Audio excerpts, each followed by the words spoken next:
दोस्तों एक बार फिर एक नई कहानी के साथ पाप कर्म और फल।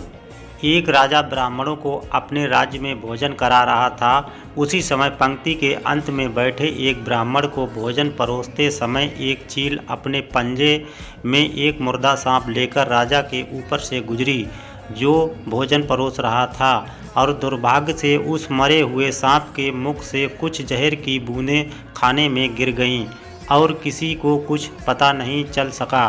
फलस्वरूप वह ब्राह्मण जहरीला खाना खाते ही स्वर्गवासी हो गया। अब जब राजा को सच का पता चला तो ब्रह्म हत्या लगने से उसे बहुत दुख हुआ।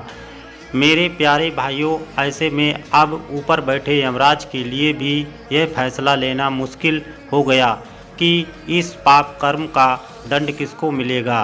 राजा, जिसको पता ही नहीं था कि खाना जहरीला हो गया है, या वह चील जो जहरीला सांप लिए राजा के ऊपर से गुजरी, या वह मृत सांप जो पहले से मर चुका था।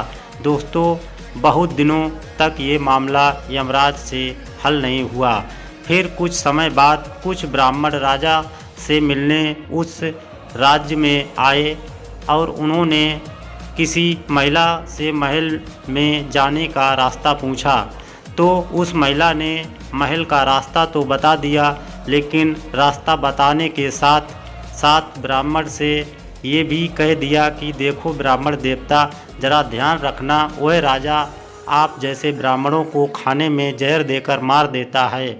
लेकिन उस पाप कर्म की घटना की बुराई करने के भाव से बखान कर उस महिला को जरूर आनंद मिला। इसलिए राजा के उस अनजाने पाप कर्म का फल अब इस महिला को भुगतना पड़ेगा। बस मित्रों, इसी घटना के अनुसार आज तक जब भी कोई व्यक्ति जब किसी दूसरे के पाप कर्म का बखान बुरे भाव से निंदा करता है, तब उस व्यक्ति के पापों का हिस्सा उस निंदा करने वाले इंसान को भी मिलता है। दोस्तों, अक्सर हम जीवन में सोचते हैं कि जीवन में ऐसा कोई पाप नहीं किया, फिर भी जीवन में इतना कष्ट क्यों आया। दोस्तों, ये कष्ट और कहीं से नहीं बल्कि लोगों की बुराई करने के कारण उनके पाप कर्मों से आया हुआ भाग होता है।